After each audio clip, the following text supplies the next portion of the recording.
What's up, everybody? Today I'm going to be reviewing the game Tic Tac Slash.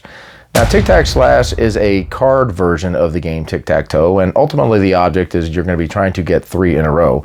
However, you're going to be having characters in the game that are going to have different abilities that can change up the gameplay. So let's check it out. You're going to be getting cards that are going to have X's and some that are going to be having O's, and one side is going to be X and another side is going to be O. Now, you'll note that there are some characters on here, and I'll talk about how they work here in a little bit.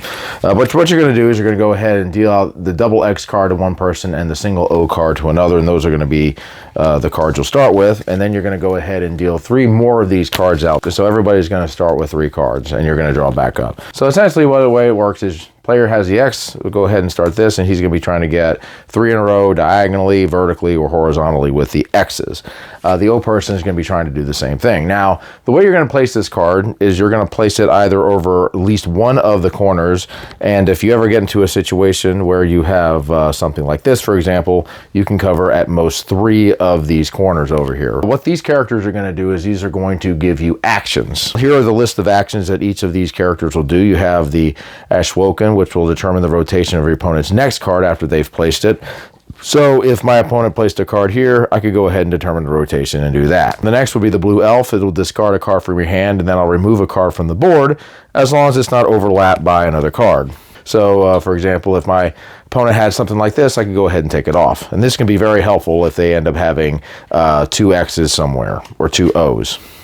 The dwarf will allow your opponent to pick one of their cards in hand in random and play it for their turn.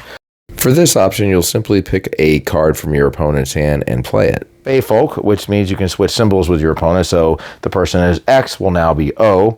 And then the human player will be able to choose a space on a board, and their opponent is going to have to cover a space with their next play. So if I say, hey, you need to cover this space up, okay, I'll cover that space up. There you go.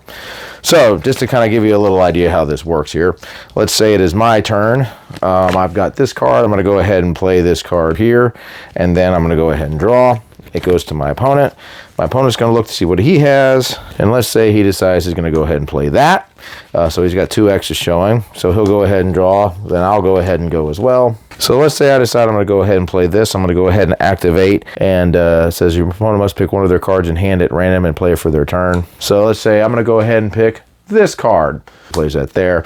And so play is going to continue going back and forth like this until one player is able to get 3 in a row, as you can see right here, and that will end the game. Tic Tac Slash is a very fast game. You can probably finish a game in about 5 minutes, just like you can in Tic-Tac-Toe. The different characters in the game definitely spice it up some. I've had times when my opponent would have 2 X's and getting ready to play the 3rd card, and then I would end up getting 3 in a row of one of the characters and being able to remove one of their cards. So it definitely changes up the strategy somewhat, because you may not have the cards that you need, but you might be able to get 3 in a row of a character to try to help yourself out.